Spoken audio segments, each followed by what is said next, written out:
What are those people thinking? Nuclear hot seat. What have those boys been drinking? Nuclear hot seat. The corium is sinking. Our time to act is shrinking, but our activists are linking. Nuclear hot seat. It's the bomb. Welcome to Nuclear Hot Seat, the weekly international news magazine keeping you up to date on all things anti-nuclear. My name is Libbe, HaLevy. I am the producer and host, as well as a survivor of the nuclear accident at 3 Mile Island from just 1 mile away. So I know what can happen when those yuck nuclear so-called experts get it wrong. This week, an interview I have so been looking forward to with Professor Céline Marie Pascal of American University in Washington, D.C. Professor Pascal is a sociologist who did a study of mainstream media coverage in the first 2 years after Fukushima. Not only are her observations stunning and complete alignment with what we've been saying in the movement all this time, she's got the data to back it up. That interview, plus our ever-popular Numbnuts of the Week, activist shout-outs, and the Daily Show Twitter campaign, plus more nuclear information than Hillary Clinton has yet managed to put into her campaign materials. All of it coming up in just a few moments. Today is Tuesday, May 12th, 2015, and here is the week's anti-nuclear news. We start with this piece of exceptionally good news. An appeals court has overturned the sabotage convictions of 85-year-old Sister Megan Rice and 2 fellow peace activists who broke into the Y-12 National Security Complex in Oak Ridge to reach a uranium storage bunker. In a 2-to-1 opinion issued on Friday, May 7th, a panel of the 6th U.S. Circuit Court of Appeals overturned the most serious conviction against Sister Rice, as well as 66-year-old Michael Wally and 59-year-old Greg Bortia-Obed. The court did uphold a conviction for injuring government property, which is curious because you can only injure a person. Property is damaged. People are injured. What did these 3 peace activists do that got them sentences of between 3 and 5 years? They cut through a chain-link fence to enter the site, walked around, spray-painted graffiti, strung crime scene tape, hung banners, prayed, and hammered on the outside wall of the bunker to symbolize a biblical passage that refers to the end of war. Quote, "They will beat their swords into plowshares." The trio also sprayed the exterior of the complex with baby bottles containing human blood, which had been donated to them in the will of a dying co-activist. When a guard approached, they offered him food and started singing. The entire incident took 2 hours. The trio were also found guilty of causing more than $1,000 of damage to government property. And given the inflated way that the government computes its finances, it probably wasn't anywhere close to that. At the trial, Sister Megan said her only regret was waiting so long to stage her protest. She said, "It is manufacturing that which can only cause death." As a result of her actions, U.S. lawmakers and the Department of Energy launched an inquiry and uncovered what they called troubling displays of ineptitude at the facility. Ya think? Top officials were reassigned, including the National Nuclear Security Administration. WSI, the company providing security at the site, was dismissed, and other officers were sacked, demoted, or suspended. Now, Sister Rice's attorney, Bill Quigley, says he hopes the 3 will be resentenced to time served and released from prison. Amen to that. Big news out of New York. There was an explosion at the Indian Point nuclear power plant in New York, just 40 miles north of New York City. The blaze, started by a transformer, sent black smoke billowing into the sky and set off alarms and a loudspeaker message that said, "This is not a drill." The blast sent the facility into an emergency response situation classified by the Nuclear Regulatory Commission as an unusual event, the first of 4 levels of dangerous situation at a nuclear facility. But it wasn't so unusual that there is a transformer fire at Indian Point, because this is the 3rd one that has occurred in the last 10 years. And while the fire was put out on Thursday, as of Friday, May 10, after being extinguished, the fire was apparently reignited by the heat of the transformer. New York Governor Andrew Cuomo pointed out that the Indian Point nuclear power plant is a stone's throw from one of the most densely populated urban areas on the planet. We've had too many emergencies of late. The Unit 3 reactor at Indian Point is now in shutdown and is expected to remain that way for weeks. But the fallout from the fire, you should pardon the expression, continues because it's been learned that for some reason, Indian Point got a special fire safety exemption from the Nuclear Regulatory Commission. Richard Brodsky, an attorney who is also a former 14-term New York State Assemblyman and someone who has successfully challenged Indian Point on a range of issues, said, "There is no question that Indian Point fails to meet the NRC's own fire safety standards. The way the NRC deals with that is it issues exemptions to its own standards. Several years ago, Indian Point requested and received an exemption that cut by more than half the amount of protection required for electrical cables used to shut down a reactor in case of a fire." Governor Cuomo nailed it when he said, "So if the transformer fire had spread, my question is, what could we have done?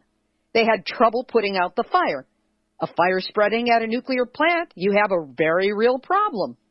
Ya think? This fire places a new level of scrutiny on the Spectra Energy gas pipeline, which is being proposed to be built virtually adjacent to Indian Point. Linda Puglisi, who is town supervisor of Cortland, a town next to Indian Point, said that the gas pipeline should be scrapped after the Indian Point accident.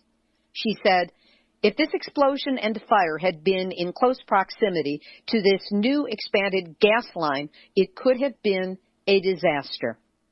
There's a terrific article by Carl Grossman up on counterpunch.org. It's called "Our Nuke is Burning." We'll have a link to it up on the website, nuclearhotseat.com, under this episode, number 203. And last word on Indian Point, there is an alarmist video going around online that talks about Indian Point blows up. Sorry, guys, it's an alarmist piece. It is a gross exaggeration, and really, the problem is bad enough. We don't have to get dramatic and make it sound worse. But wait, there's more bad news for nukes on the East Coast.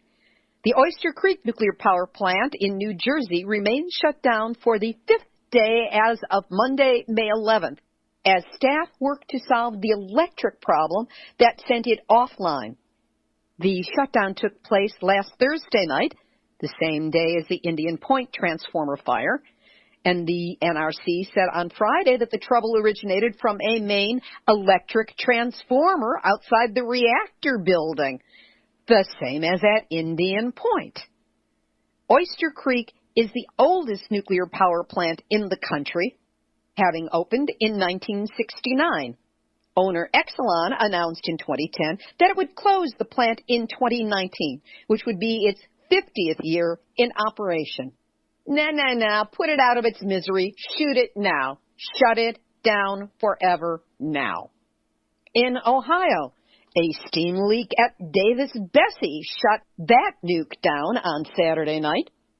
And just downstream from 3 Mile Island on the Susquehanna River, biologists have confirmed the first case of cancer in a smallmouth bass. Pennsylvania Fish and Boat Commission biologists say they've observed sores and lesions on many smallmouth bass in surveys of the river since 2005, but this is the first confirmed cancer.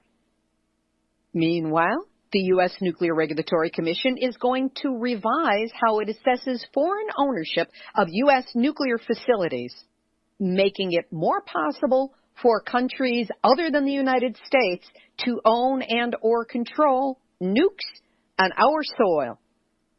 But what could go wrong? This week, the U.S. House of Representatives approved over $300 million for a mixed oxide fuel fabrication facility. Try saying that 5 times real fast. At Savannah River site in South Carolina. Despite calls from watchdog groups to gut a program that has fallen far behind schedule, exceeded its budget, and has no real customers. But other than that, Mrs. Lincoln, what did you think of the play? In 2004, construction for the site was estimated to cost $1.6 billion and was expected to be completed by 2007. But now, more than $4 billion has been spent on construction, which is only 67% complete, and the site has lost its contract with its only real customer, Duke Energy. That happened in 2008, and they haven't been able to find a replacement buyer for the fuel product yet. Didn't they do any marketing research before they built this thing? Where was Shark Tank when we needed them? A new congressionally mandated report estimates that the life cycle costs for this facility will skyrocket to more than $114 billion. And in order to complete the project, we'll need at least $500 million a year. As Kevin O'Leary would say, don't throw good money after bad. I'm out. You're dead to me. Would that it were that easy. Let's take it away from the nuked out east and bring it to southeastern Utah, where radon releases have been found to skyrocket at the White Mesa Mill.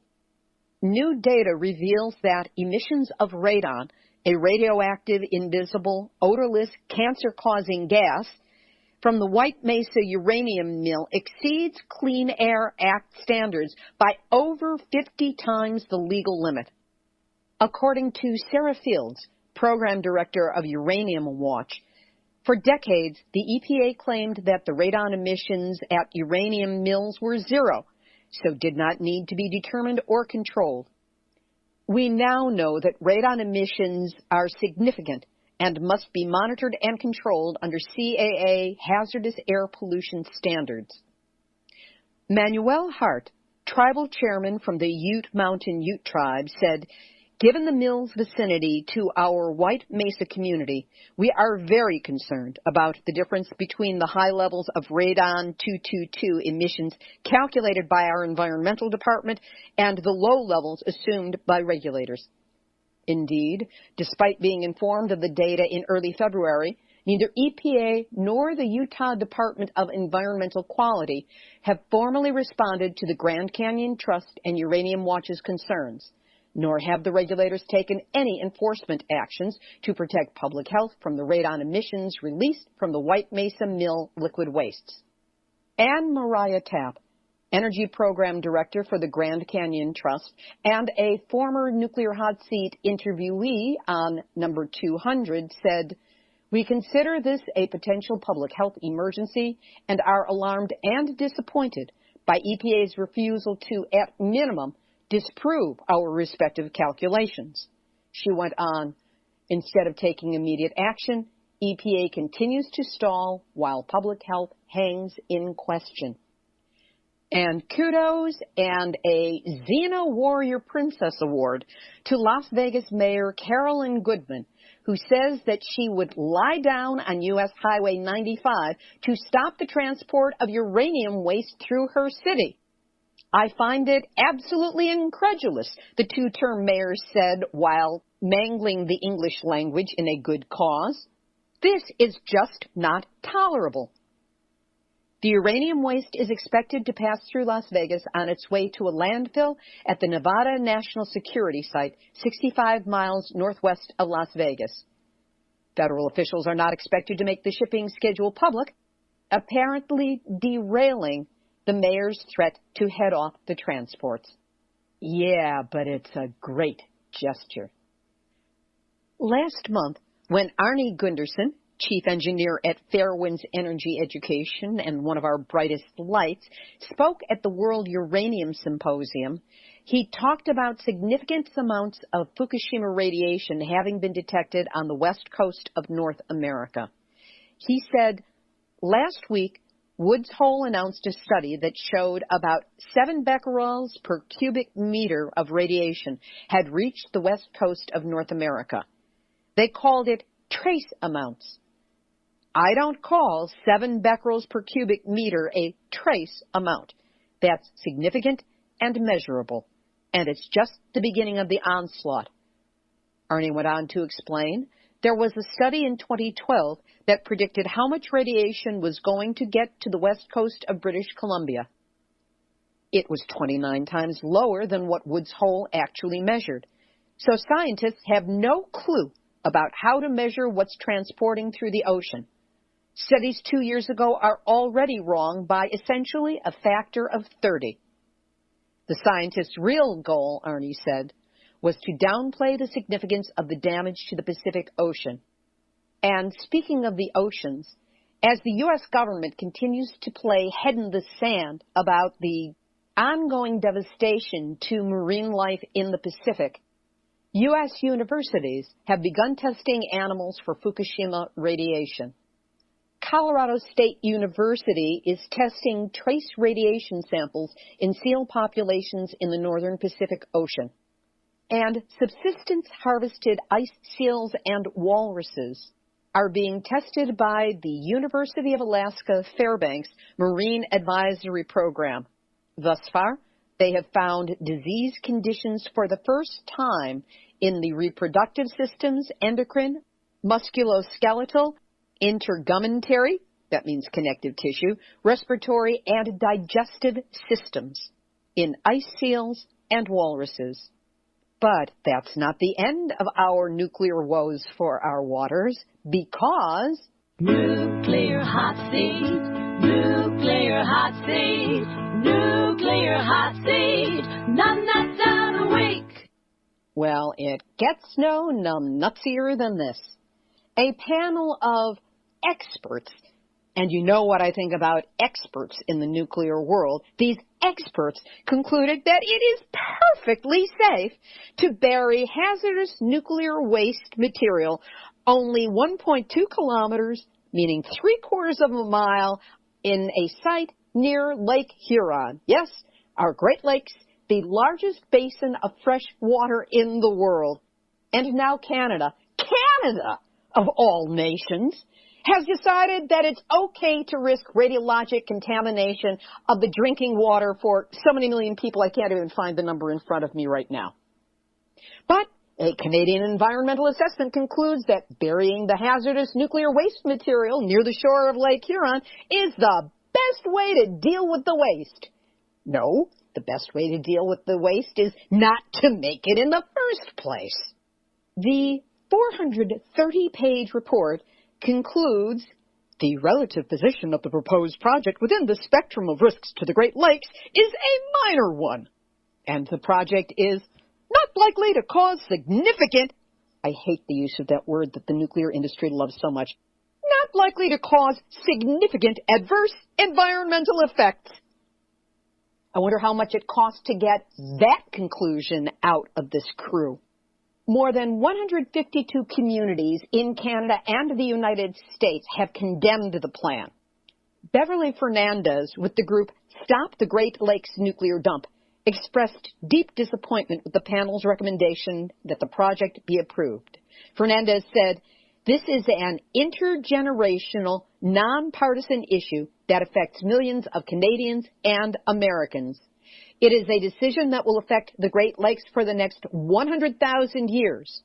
And the last place to bury and abandon radioactive nuclear waste is beside the largest supply of fresh water on the planet." Sane Canadians who understood the danger found themselves represented in the statement of Mayor Kenneth Hobbs of Thunder Bay in Ontario. He said, "I think it's a boneheaded move. You could see the lake almost a stone's throw away." Then he added, "I think it's just the wrong location." You know, you're right. And what's the right location? How about one of the many sub-basements of the Nuclear Regulatory Commission? Or Prime Minister of Canada Stephen Harper's bedroom, stored in unused space in Canada's Parliament, anywhere but not on the shores of Lake Huron. And that's why Canada, dudes, guys, wake up. You are this week's and possibly the next 100 millennia's Nuclear Hot Seat, not a week. In Japan, the bird population has been found to be in a tailspin 4 years after Fukushima, with mutations showing up that cause birds to be born blind and unable to fly. Dr. Tim Mousseau, professor of biological sciences at the University of South Carolina, reports that most organisms that he and his crew have examined show significantly increased rates of genetic damage in direct proportion to the level of exposure to radiation. Many organisms showed increased rates of deformities, developmental abnormalities, eye cataracts, and even tumors and cancers. Mousseau went on to say that bird species and abundances are in sharp decline, and the situation is getting worse. A story doing the rounds on the internet seems to be good news, but bears closer examination. The headline from May 11th reads, U.S. restricts food import from Japan over radionuclide contamination concern. And it appears to include a list of Japanese food that will be banned. This is undoubtedly being released at this time because of recent food scandals in Taiwan, where food from banned prefectures in Japan have been found to be part of the food supply, and also with the recent discovery of higher radiation levels in food in Hong Kong that have been imported from Japan. But is this release from the FDA anything meaningful? According to Fukushima Fallout Awareness Network's Kimberly Roberson, this is not new, meaning the release of this list of the FDA seems to be saying it's going to ban. She says, FDA has put this on their website since 2014. The issue is what they consider to be acceptable, which is 1,200 becquerels per kilogram, which is not acceptable. By contrast, food in Japan that contains more than 100 becquerels of cesium per kilogram is illegal to be sold, which means that it's perfectly legal to export to the United States, and it will come in under our limit of 1,200, which, as Kimberly likes to point out, is a recommendation, not a hard and fast law. And in Taiwan, another scandal, as Moe's Burger, a Japanese burger chain, is busted for using restricted Fukushima food in Taiwan. One of the sauce mixes used by the chain was labeled as being produced in Tokyo, but was actually produced in Tochigi Prefecture, one of the prefectures under food import restrictions. The company will be fined for false customs declarations by the Taiwanese government, but not for exposing its customers to the possibility of internal contamination by radionuclides. And the forest fire near Chernobyl that broke out over a week ago has spread radionuclides, notably plutonium, over Eastern Europe, Asia, Alaska, and is now moving in over the west coast of the U.S. According to a simulation that uses actual winds, not predicted winds, smoke particles from the Chernobyl fire have moved over southern Alaska, northern British Columbia, northwest Washington State, Salinas, Fresno, and Santa Barbara in California, and Las Vegas. As of Friday morning, May 5th, the rain outside of Fresno had some measure of this smoke plume mixed in with it and was falling as snow in the mountains to the northeast. There goes Sequoia. We'll have our featured interview in just a moment, but first, nuclear radiation invisibly impacts our food, water, air, and as a result, our health. To help learn the best possible ways to protect from radiation's assault, I've worked with Kimberly Roberson, a veteran anti-nuclear activist and certified nutrition educator, to develop a program that explains the best practices we've been able to identify and verify to protect as best possible from radiation. It's called WRAPT, which stands for Radiation Awareness Protection Talk. We have a free WRAPT report available for Nuclear Hot Seat listeners at raptawareness.com. That's R-A-P like Peter, T like Tom, awareness.com. When you sign up, you'll also receive regular email updates on food, water, and health issues, as well as products, services, and detoxification protocols that can help you protect yourself and your loved ones. To get your free report and start learning what you can do to best protect your health from radiation's negative impact, go to raptawareness.com.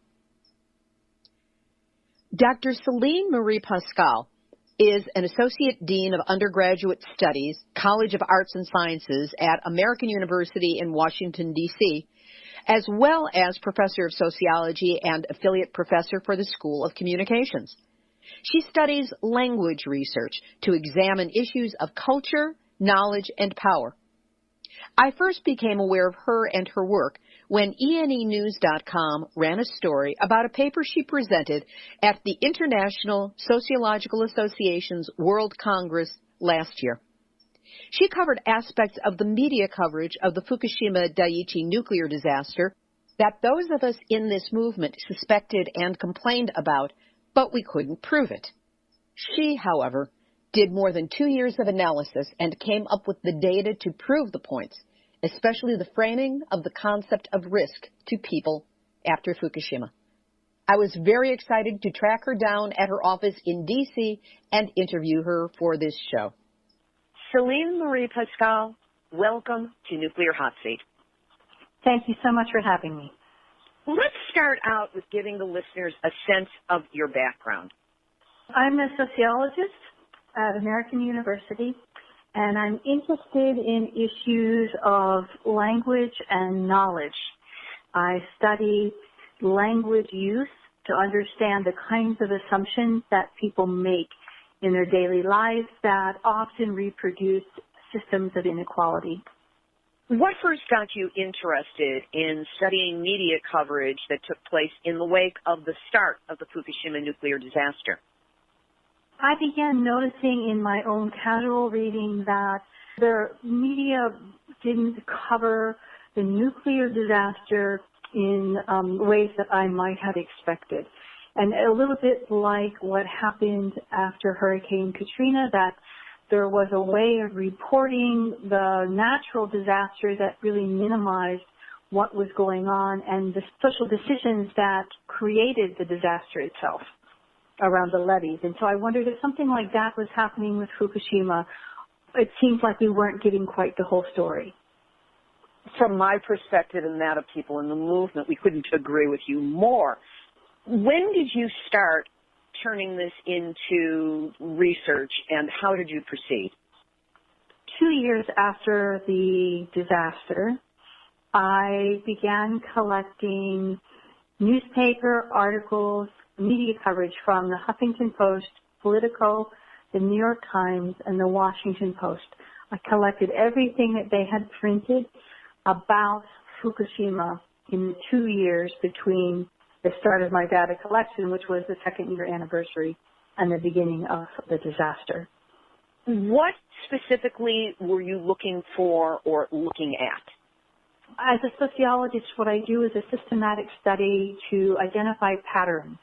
So I came into it thinking that it would be very interesting to look at how risk was constructed. How did these various media construct the notion of risk, and how did it get particular kinds of meaning? And that began a really long coding process that I used NVivo, which is a systematic online way of looking for where the word risk might appear or associated words, and then going from there more deeply into the articles to understand how they were being used, what was the context of their use. So when you say you were looking for risk, you were actually searching for that word in the context of articles and news stories about Fukushima? Exactly. There is so much data here that what I wanted to focus on for the first article out of this data is just the construction of risk with regard to the general population. I was really surprised when I saw how rarely that was discussed in media. So I think that out of almost 2,200 articles just about, that there were really only 129 across all of these media that talked about risk to populations at all. That's shocking. The rest of it was risk to economies, risk to markets, risk to energy, but there were not really many articles at all that talked about the human aspect of this, except where workers were concerned. So it made it seem like if you were not a worker, you wouldn't be at high risk. And what was your understanding of the actual risk that the population faced as a result of this disaster? I'm not someone who studies nuclear energy, and I'm not an expert on radiation. So I'm coming at this in a very odd way. I understand that what happened at Fukushima was far more devastating than what happened at Chernobyl, but I don't have the expertise to say what the consequences of that would be. I can only tell you how media represent the potential consequences.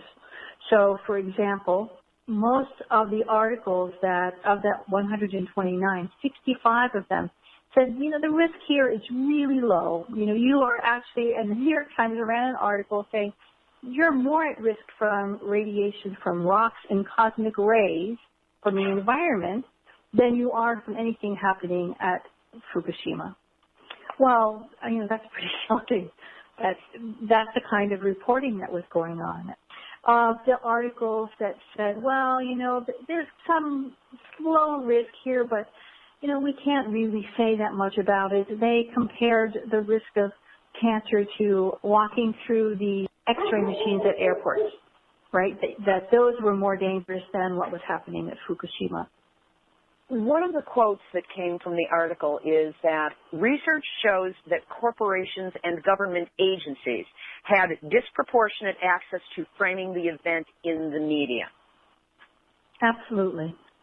Absolutely. So when I look across all of these articles and I look at who's being quoted and in what context, so most of the time you could find quotes from government officials, from various corporations, but what you really missed were quotes from people on the ground, from anti-nuclear groups, from organizations that are generally more critical of nuclear power.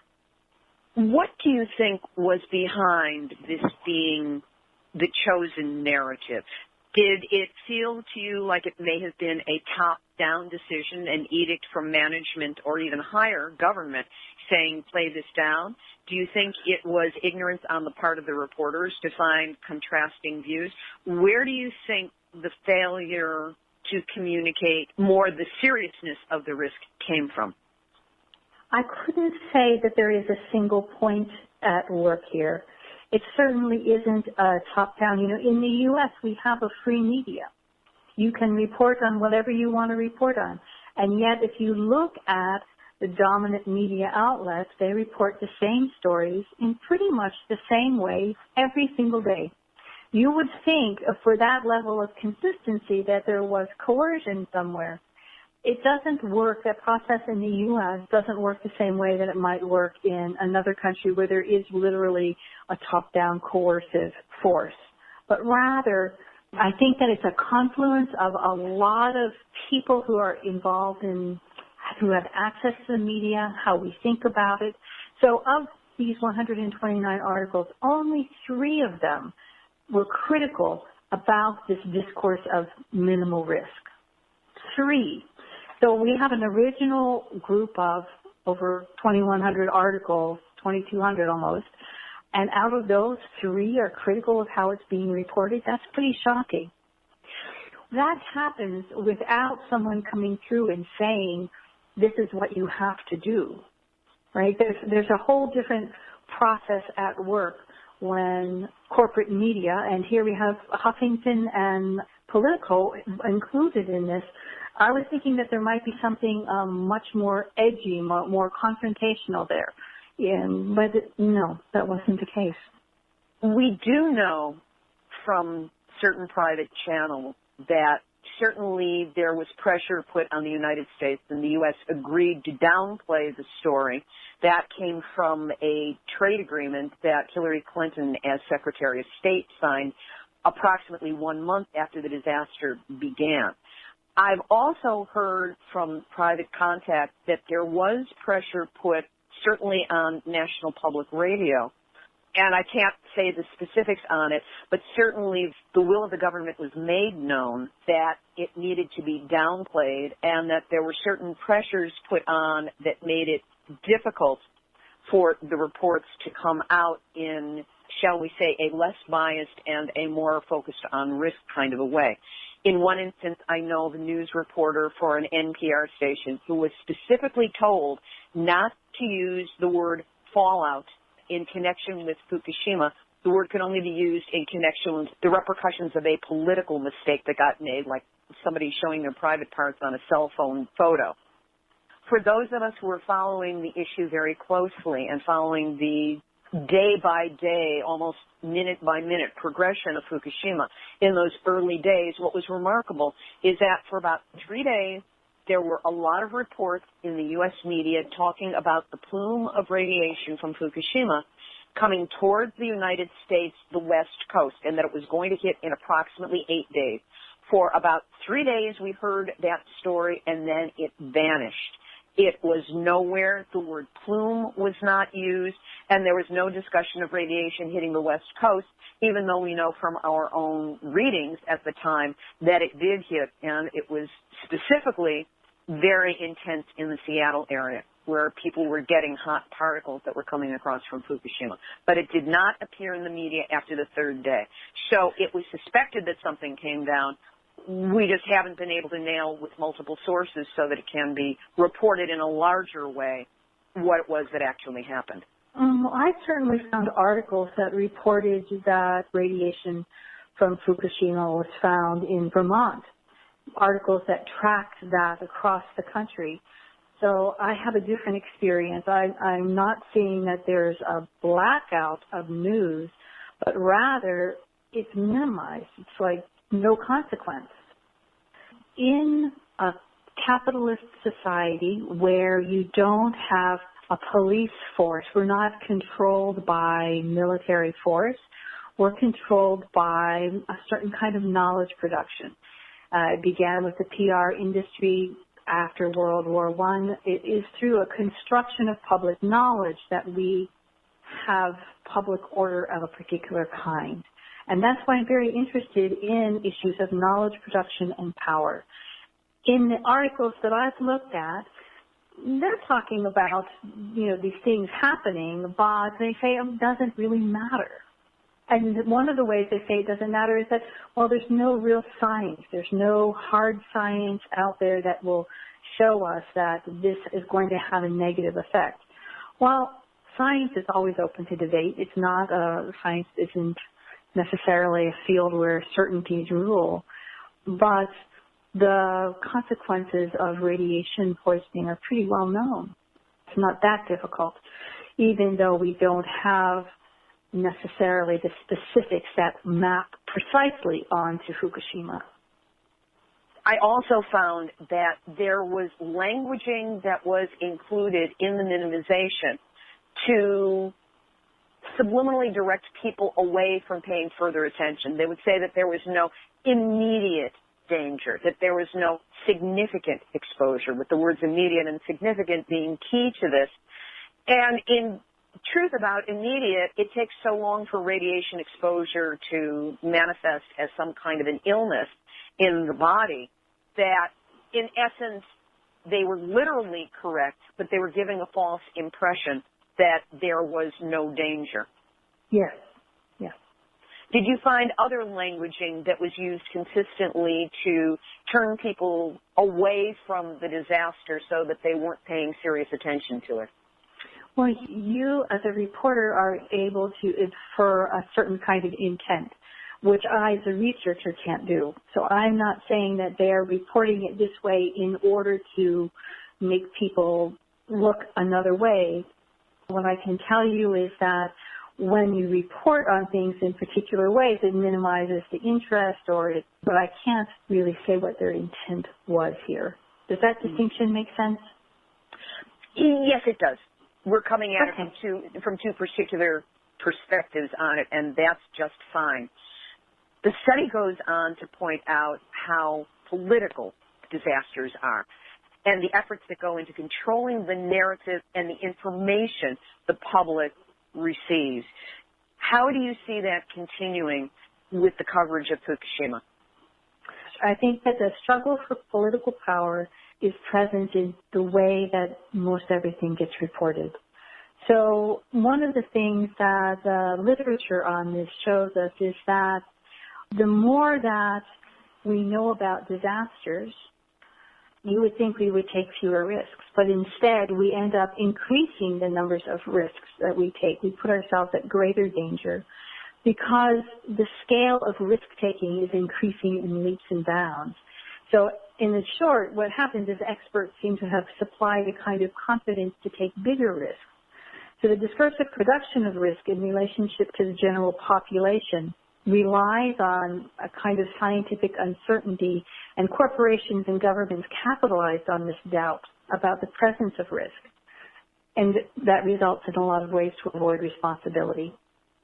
And of course, it's easy to ignore radiation and its impact because it can't be perceived with any of the senses, and its impact takes place over time so that the distance between cause and effect is so great, it can be denied. Exactly. It's very, very hard to track. And also there are specific forms of health problems. So if you're looking only at lung cancer, then it might not present very much of a risk. But if you think about diabetes, cataracts, heart problems that have come out of the studies from Chernobyl, then you're looking at something much more broad. And, of course, much more long-lasting because once the DNA is changed, once there's been genetic mutation, that's forever. Right, right.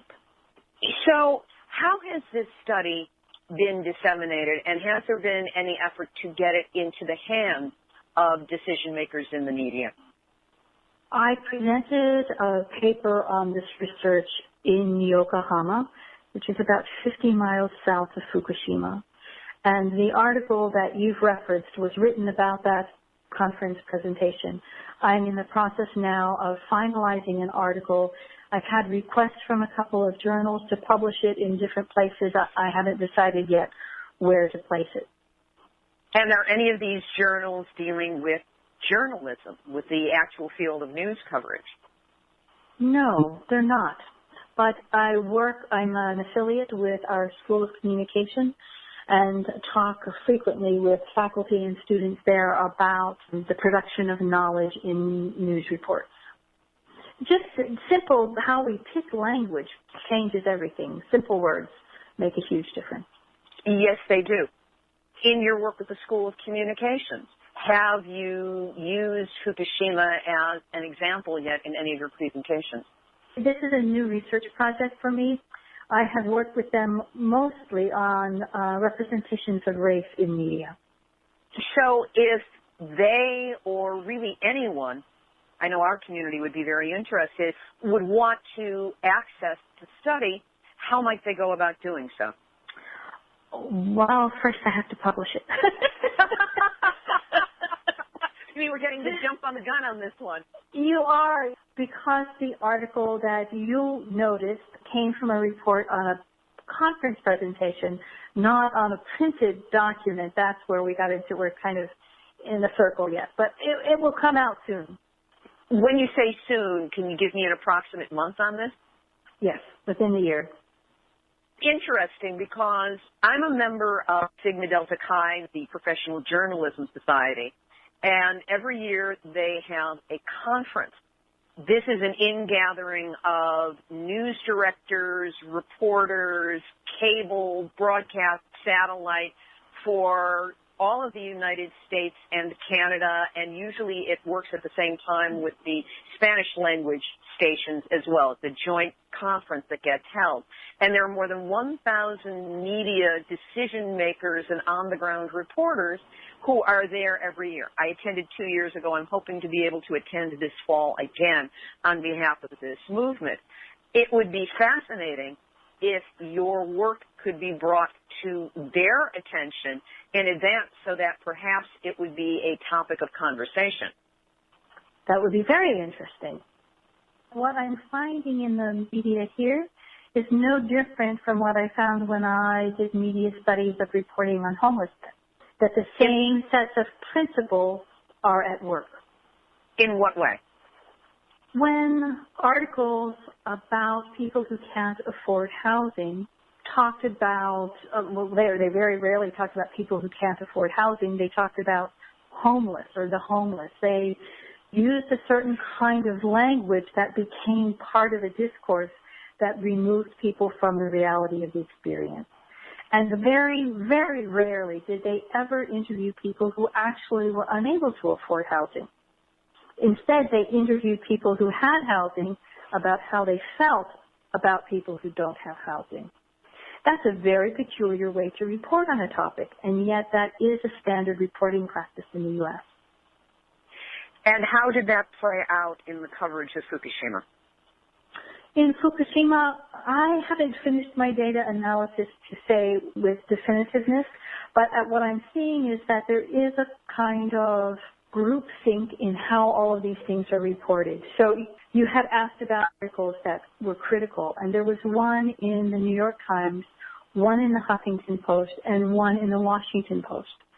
So it's not like there's one media outlet that's charging ahead, but that there's a little piece in all of them. It's just that the massive amount of reporting is following the party line, so to speak. It would just be so fascinating if you could get something published and available. It's mid-September in Orlando if you can get yourself down there, or if not, at least make it available. Have there been any reporters or news directors or members of the mainstream media who have gotten back to you even after this small article appeared? Well, I've gotten a lot of feedback from bloggers and other scholars, but no, not from mainstream media. It's going to be interesting to see whether any kind of noise can be made around your study. It's certainly going to be picked up by our side of the hill. It'd be good to see if there's any kind of way to get it into the hands and the minds of those who are in charge of mainstream media to see if we can get better coverage, because next year is the 5th anniversary. As you're probably aware, the media likes things that happen 1 year after, and then it's in multiples of 5. And that's illogical. Let's not cover for the years in between. Let's just go in 5 years. Right. So we've got a real shot here. Do you have any thoughts to share that perhaps we have not gotten to? The single takeaway point for me is that all knowledge is a social process, right? And it's expressive of value judgments, of politics. There's a lot of contradiction in it. And that we have to look at all reporting as a construction of events. There is no such thing as news. We create news.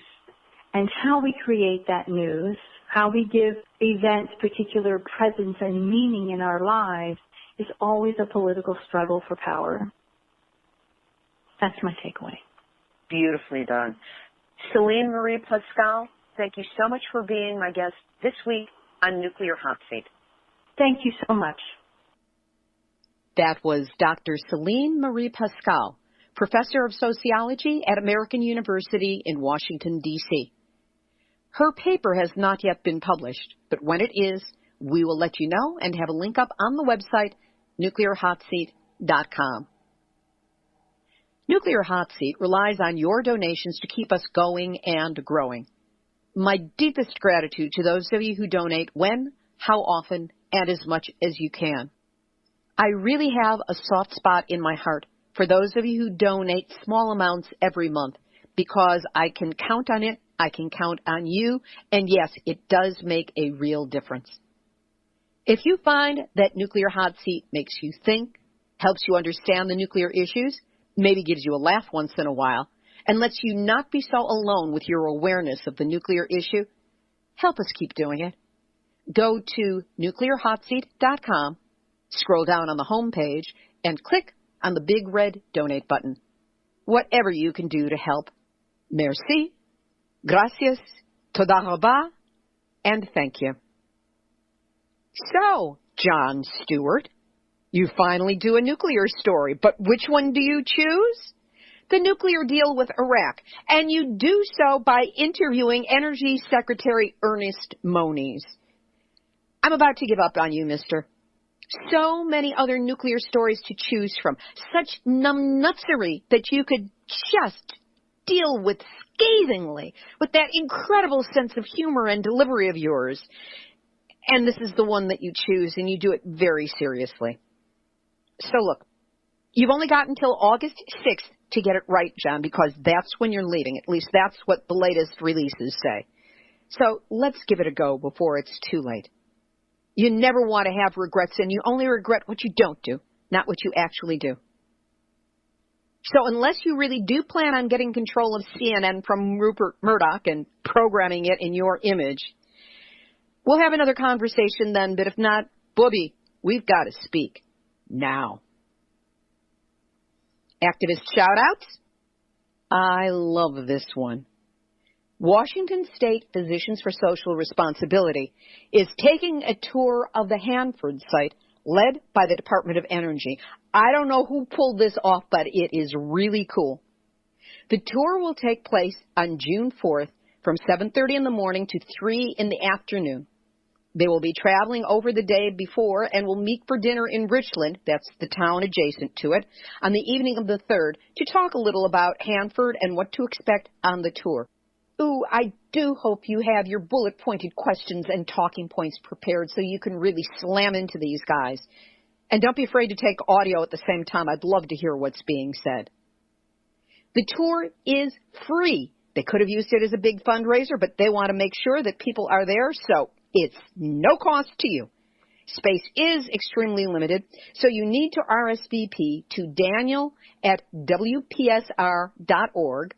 Or if you're up in the area, you can call the office at 206-547-2630. Just to give you an idea of the itinerary, it's going to include Hanford's 300 area, where uranium was fabricated into fuel rods.